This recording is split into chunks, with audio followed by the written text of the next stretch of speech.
ওম শান্তি। আজ 8 জুলাই 2024 প্রাত মুরলি। বাবা আজ বলেছেন, মিষ্টি বাচ্চারা, বাবার মতো অপকারীর ওপরেও উপকার করতে শেখো, নিন্দুককেও নিজের মিত্র বানাও। আজকের মুরলির প্রশ্ন, বাবার কোন দৃষ্টি পাক্কা অর্থাৎ অবিচল? বাচ্চারা, তোমাদের কোন দৃষ্টি পাক্কা করতে হবে? উত্তর, বাবার এই দৃষ্টি পাক্কা যে যত আত্মা রয়েছে তারা সকলেই আমার সন্তান, তাই তিনি বাচ্চা বাচ্চা বলতে থাকেন। তোমরা কখনো কাউকে বাচ্চা বাচ্চা বলতে পারো না। তোমাদের এমনভাবে দৃষ্টি দৃঢ় করতে হবে যে এই আত্মা আমাদের ভাই, ভাইকে দেখো, ভাইয়ের সঙ্গে কথা বলো। এতে আত্মিক প্রেম বজায় থাকবে, ক্রিমিনাল ভাবনা চিন্তা সমাপ্ত হয়ে যাবে, নিন্দুকও তোমাদের মিত্র হয়ে যাবে। ওম শান্তি। আত্মাদের পিতা বসে বোঝান। আত্মাদের পিতার নাম কি? অবশ্যই বলবে শিব। তিনি সকলের আত্মিক পিতা, তাকেই ভগবান বলা হয়। বাচ্চারা, তোমাদের মধ্যেও পুরুষার্থের নম্বরের ক্রমানুসারেই বোঝে। এই যে আকাশবাণী বলা হয়, এখন আকাশবাণী কার শোনা যায়? শিব বাবার। এই মুখকে আকাশ তত্ত্ব বলা হয়। আকাশ তত্ত্বের দ্বারা বাণী তো সব মানুষেরই নির্গত হয়। যত আত্মা রয়েছে সকলেই নিজেদের পিতাকে ভুলে গেছে। অনেক প্রকারের প্রশস্তিও গাইতে থাকে, কিন্তু জানে না কিছুই। গায়নও এখানেই করে। সুখের সময়ে তো কেউ বাবাকে স্মরণ করে না। ওখানে সর্বকামনা পূর্ণ হয়ে যায়। এখানে তো অনেক কামনা থাকে। বৃষ্টি না হলে যজ্ঞ রচনা করে। এমনও নয় যে যজ্ঞ করলেই বৃষ্টি হয় না। কোথাও খরা হলে যদিও যজ্ঞ করে, কিন্তু যজ্ঞ করলেও কিছুই হয় না। এ তো ড্রামা। বিপদ যা আসার তা তো আসতেই থাকে। কত অসংখ্য মানুষ মারা যায়, কত পশু পাখি ইত্যাদি মরতেই থাকে। মানুষ কত দুঃখী হয়ে পড়ে। বৃষ্টি বন্ধ করার জন্য কি যজ্ঞ আছে? যখন প্রচণ্ড মুষলধারে বৃষ্টি হবে তখনও কি যজ্ঞ করবে? এই সমস্ত কথা এখন শুধু তোমরাই বোঝো, অন্যেরা কি আর জানে? স্বয়ং বাবা বোঝান। মানুষ বাবার মহিমাও করে, আবার তাকে গালিও দেয়। অদ্ভুত ব্যাপার। বাবার গ্লানি কবে থেকে শুরু হয়েছে? যবে থেকে রাবণ রাজ্য শুরু হয়েছে। সর্বাপেক্ষা বদনাম করা হয়েছে ঈশ্বরকে সর্বব্যাপী বলে। এর ফলেই অধঃপতনে গেছে। গায়নও আছে, নিন্দা আমার করে যারা, তারা হলো আমার মিত্র। এখন সর্বাপেক্ষা অধিক গ্লানি কারা করেছে? তোমরা বাচ্চারা। আবার এখন মিত্র তোমরাই হও। এমনিতেই তো সমগ্র দুনিয়া বদনাম করে, তার মধ্যেও নম্বর 1 হলে তোমরা। আবার তোমরাই মিত্র হও। সর্বাপেক্ষা কাছের মিত্র হলো বাচ্চারা। অসীম জগতের বাবা বলেন, তোমরা বাচ্চারা আমার নিন্দা করেছ। বাচ্চারা, অপকারীরও তোমরাই হয়ে যাও। ড্রামা কিভাবে তৈরি হয়ে রয়েছে, এ হলো বিচার সাগর মন্থন করার মতন বিষয়। বিচার সাগর মন্থন করলে কত অর্থ বেরোয়, কেউ বুঝতে পারে না। বাবা বলেন যে তোমরা বাচ্চারা এই ঈশ্বরীয় পাঠ পড়ে উপকার করো। গায়নও রয়েছে, যদা যদা হি ধর্মস্য। এই হলো ভারতেরই কথা। খেলা দেখো কেমন। শিব জয়ন্তী বা শিবরাত্রি পালন করা হয়। বাস্তবে অবতার হলো এক। অবতারকেও পোড়া মাটির টুকরো নুড়ি পাথরের মধ্যে বলে দিয়েছে। বাবা অনুযোগ করেন। তারা গীতা পাঠ করে, শ্লোক পড়ে, কিন্তু বলে আমাদের জানা নেই। তোমরাই হলে আমার অতি প্রিয় সন্তান। কারুর সঙ্গে যখন তিনি কথা বলেন তখন বাচ্চা বাচ্চা করেই বলতে থাকেন। বাবার তো এই দৃষ্টি একদম অবিচল হয়ে গেছে। সব আত্মাই আমার সন্তান। তোমাদের মধ্যে এমন একজনও নেই যে যার মুখ থেকে বাচ্চা শব্দটি নির্গত হয়। এ তো জানো কে কে কেমন পদাধিকারী হবে। সকলেই হলো আত্মা। এই ড্রামাও পূর্ব নির্ধারিত, তাই দুঃখ খুশি কিছুই হয় না। সকলেই আমার সন্তান। কেউ মেথরের শরীরে ধারণ করেছে, কেউ আবার অমুকের শরীর ধারণ করেছে। বাচ্চা বাচ্চা বলার অভ্যাস হয়ে গেছে। বাবার নজর তো সকলেই, বাবার নজরে তো সকলেই আত্মা। তাদের মধ্যেও গরিবরা তো বাবার খুব পছন্দের, কারণ ড্রামা অনুসারে তারাই অনেক গ্লানি করেছে। এখন আবার আমার কাছে চলে এসেছে। একমাত্র লক্ষ্মী নারায়ণী এমন রয়েছে যাদের কখনো কোনো বদনাম হয়নি। কৃষ্ণেরও অনেক বদনাম করা হয়েছে। ওয়ান্ডার, তাই না? কৃষ্ণই যখন বড় হয় তখন আর তার গ্লানি হয় না। এই জ্ঞান কত চিত্তাকর্ষক। এমন গুপ্ত কথা কি কেউ বুঝতে পারবে? না, পারবে না। এর জন্য চাই বুদ্ধিরূপী স্বর্ণপাত্র। আর তা স্মরণের যাত্রার মাধ্যমেই হতে পারে। এখানে বসেও যথার্থ স্মরণ করে কি? না, করে না। এ কথা বোঝেও না যে আমরা হলাম ছোট্ট এক আত্মা। স্মরণও বুদ্ধির দ্বারাই করা হয়, কিন্তু এ কথা বুদ্ধিতে আসে না। অত্যন্ত ছোট আত্মা, তিনি আমাদের পিতা ও শিক্ষকও। এ কথা বুদ্ধিতে আনাও অসম্ভব হয়ে যায়। বাবা বাবা তো বলে, দুঃখে সকলেই স্মরণ করে। ভগবান উবাচও আছে যে দুঃখে সকলেই স্মরণ করে, সুখে কেউ করে না। প্রয়োজনই নেই স্মরণ করার। এখানে তো এত দুঃখ বিপদ ইত্যাদি আসে, তাই স্মরণ করে। ভগবান দয়া করো, কৃপা করো। বাবার বাচ্চা হয়ে যাওয়ার পরে এখনো লেখে যে কৃপা করো, শক্তি দাও, দয়া করো। বাবা লেখেন শক্তি যোগ বলের দ্বারা স্বয়ং প্রাপ্ত করো। নিজের ওপরে নিজেই কৃপা দয়া করো। নিজেকে নিজেই রাজ তিলক পরাও। যুক্তি বলে দিচ্ছি কিভাবে করতে পারো। টিচার পড়ার বিষয়ে যুক্তি দেন। স্টুডেন্টদের কাজ হলো পড়াশোনা করা, ডাইরেকশন অনুসারে চলা। টিচার কি গুরু যে কৃপা আশীর্বাদ করবে? না, করবে না। যারা তীব্র পুরুষার্থী বাচ্চা তারা দৌড় লাগাবে। প্রত্যেকেই হলো স্বতন্ত্র। যত দূর দৌড়াতে পারবে তত দূর দৌড়াও। স্মরণের যাত্রায় হলো দৌড়।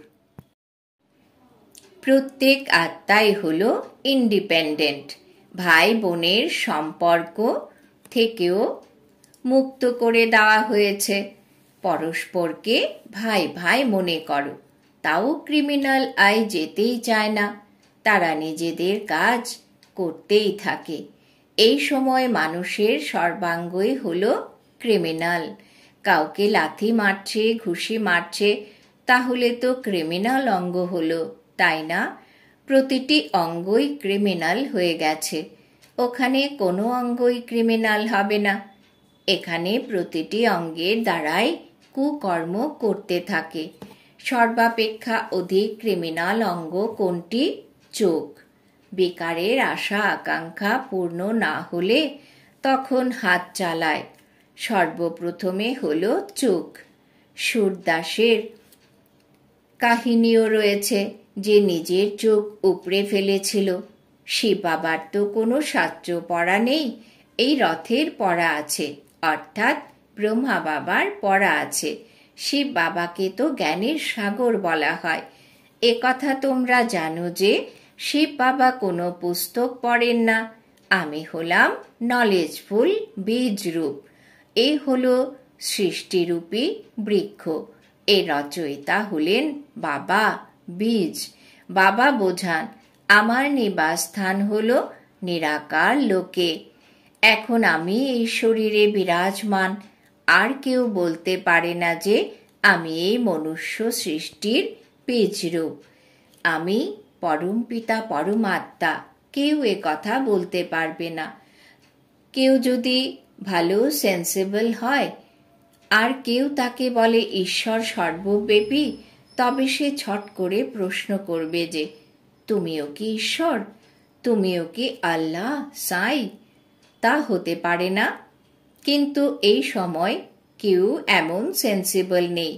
ওরা আল্লাহকে জানে না, আর তাই তারা বলে আমি আল্লাহ। ওরা ইংরেজিতে বলে omnipresent, অর্থাৎ সর্বত্র বিরাজমান। অর্থ যদি বোঝে তবে কখনো এমন বলবে না। বাচ্চারা, এখন তোমরা জানো যে শিব বাবার জয়ন্তী তথা নূতন বিশ্বের জয়ন্তী। ওর মধ্যেই পবিত্রতা, সুখ, শান্তি সব কিছু চলে আসে। শিব জয়ন্তী তথা কৃষ্ণ জয়ন্তী তথা দশেরা জয়ন্তী, শিব জয়ন্তী তথা দীপমালা জয়ন্তী, শিব জয়ন্তী তথা স্বর্গ জয়ন্তী। এর মধ্যেই সব জয়ন্তী এসে যায়। এসব নতুন নতুন কথা বাবা বসে বোঝান। শিব জয়ন্তী তথা শিবালয় জয়ন্তী, বেশ্যালয় মরন্তী, সব নতুন কথা বাবা বসে বোঝান। শিব জয়ন্তী তথা নূতন বিশ্বের জয়ন্তী। সকলেই তো চায় বিশ্বে শান্তি প্রতিষ্ঠা হোক, তাই না? তোমরা কত ভালোভাবে বোঝাও, তথাপি জাগরিত হয়ই না। অজ্ঞতা অন্ধকারে নিদ্রিত রয়েছে, তাই না? ভক্তি করতে করতে সিঁড়ির নিম্ন ধাপে নেমে এসেছে। বাবা বলেন আমি এসে সকলের সদ্গতি করি। বাচ্চারা, বাবাই তোমাদের স্বর্গ আর নরকের গুপ্ত রহস্য বোঝান। যেসব সংবাদপত্র তোমাদের বদনাম করে তাদের উদ্দেশ্যে লেখা উচিত। যারা আমাদের বদনাম করে তারাও আমাদের মিত্র। তোমাদেরও সদ্গতিও আমরা অবশ্যই করব। যত চাও তত গালি দাও। ঈশ্বরের গ্লানি করে, তাহলে আমাদের গ্লানি করলে কি হয়েছে? তোমাদের সদ্গতি আমরা অবশ্যই করব। তোমরা যদি না চাও তাও নাক ধরে টেনে নিয়ে যাব। ভয়ের তো কোনো কথাই নেই।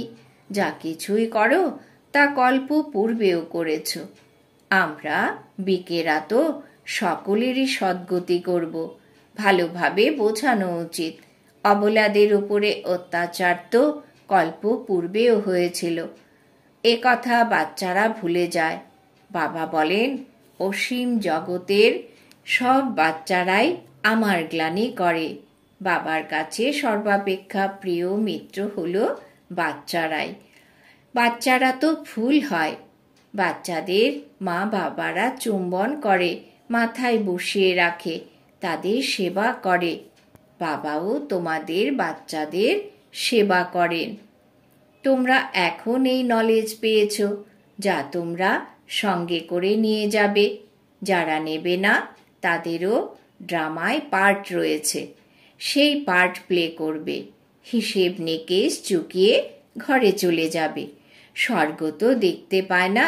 সকলেই কি স্বর্গে যাবে? না, যাবে না। এই ড্রামা পূর্ব নির্ধারিত। এত পাপ করে তাই আসবেও দেরিতে। যারা তমপ্রধান তারা দেরিতে আসবে। এই গুপ্ত রহস্য ভালোভাবে বুঝতে হবে। ভালো ভালো মহারথী বাচ্চাদের উপরেও গ্রহের দশা বসে, আর তৎক্ষণাৎ ক্রোধ চলে আসে। তখন বাবাকে চিঠিও লেখে না। বাবাও তখন বলেন যে ওদের মুরলি পাঠানো বন্ধ করে দাও। এমন বাচ্চাদের বাবার ভান্ডার দিয়ে লাভ কি? যদি কারুর চোখ খুলে যায় অর্থাৎ ভুল ভাঙে, তখন বলে ভুল হয়ে গেছে। কেউ কেউ তো পরোয়াই করে না। এত গাফিলতি করা উচিত নয়। এমন অনেক অনেক রয়েছে যারা বাবাকে স্মরণ পর্যন্ত করে না, কাউকে নিজ সম তৈরিও করে না। তা না হলে তো বাবাকে লেখা উচিত, বাবা, আমরা সর্বদা তোমাকে স্মরণ করি। কেউ তো আবার এমনও রয়েছে যে সকলের নাম লিখে দেয়, অমুক অমুককে আমার স্মরণ দেবে। এই স্মরণ কি সত্যিকারের? না, তা নয়। মিথ্যা চলতে পারে না। ভেতরে ভেতরে হৃদয়কে দংশন করবে। বাবা বাচ্চাদের ভালো ভালো পয়েন্টস বোঝান। প্রতিদিন বাবা অতি গুপ্ত কথা বোঝাতে থাকেন। দুঃখের পাহাড় ভেঙে পড়বে। সত্যযুগে দুঃখের কোনো নামই থাকে না। এখন হলো রাবণ রাজ্য। মহীশূরের রাজাও রাবণ ইত্যাদি বানিয়ে দশহরা অত্যন্ত ধুমধামের সাথে পালন করে। রামকে ভগবান বলে। রামের সীতা চুরি হয়ে গেছে। এখন তিনি তো হলেন সর্বশক্তিমান, তার কাছ থেকে চুরি কিভাবে হতে পারে? এসব হলো অন্ধশ্রদ্ধা। এই সময় প্রত্যেকের মধ্যেই 5 বিকারের অপবিত্রতা রয়েছে। তার উপর ভগবানকে সর্বব্যাপী বলা, এ হলো অতি বড় মিথ্যা। তবেই তো বাবা বলেন, যদা যদা হি, আমি এসে সত্যখণ্ড সত্য ধর্মের স্থাপনা করি। সত্যখণ্ড সত্যযুগ, মিথ্যাখণ্ড কলিযুগকে বলা হয়। এখন বাবা মিথ্যাখণ্ডকে সত্যখণ্ডে পরিণত করেন। আচ্ছা, মিষ্টি মিষ্টি হারানিধি বাচ্চাদের প্রতি মাতা পিতা বাপদাদার স্মরণের স্নেহ সুমন আর সুপ্রভাত। আত্মাদের পিতা তার আত্মারূপী বাচ্চাদেরকে জানাচ্ছেন নমস্কার। আমরা আত্মারূপী বাচ্চারা আমাদের অতি প্রিয় মাতা পিতা বাপদাদাকে জানাই স্মরণের স্নেহ সুমন সুপ্রভাত, নমস্কার। ধারণার জন্যে মুখ্য সার।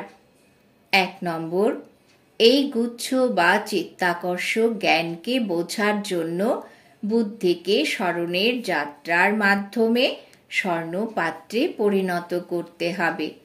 স্মরণের রেস লাগাতে হবে। 2 নম্বর, বাবার ডাইরেকশন অনুসারে চলে অত্যন্ত মনোযোগ সহকারে এই ঈশ্বরীয় পাঠ পড়ে নিজের উপর নিজেরই কৃপা বা আশীর্বাদ করতে হবে। নিজেকে রাজ তিলক পরাতে হবে।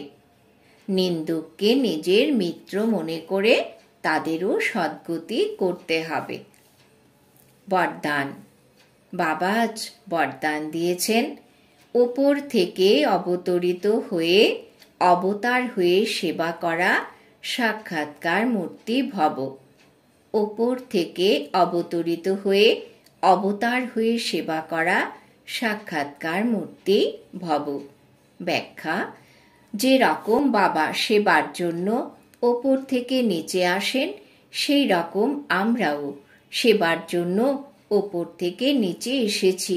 এই রকম অনুভব করে সেবা করো তো সদা ডিটেচ আর বাবার সমান বিশ্বের সকলের প্রিয় হয়ে যাবে। ওপর থেকে নিচে আসা মানে অবতার হয়ে অবতরিত হয়ে সেবা করা। সবাই চায় যে অবতার আসবে আর আমাকে সাথে করে নিয়ে যাবে। তো সত্যিকারের অবতার হলে তোমরা, যারা সবাইকে মুক্তিধামে সাথে করে নিয়ে যাবে। যখন অবতার মনে করে সেবা করবে, তখন সাক্ষাৎকার মূর্তি হয়ে যাবে আর অনেকের ইচ্ছা পূরণ হবে। স্লোগান: তোমাদেরকে কেউ ভালো করুক বা খারাপ, তোমরা সবাইকে স্নেহ দাও, সহযোগ দাও, দয়া করো। তোমাদেরকে কেউ ভালো করুক বা খারাপ, তোমরা সবাইকে স্নেহ দাও, সহযোগ দাও, দয়া করো। আজকের সমান আমি সাক্ষাৎকার মূর্তি আত্মা। ওম শান্তি।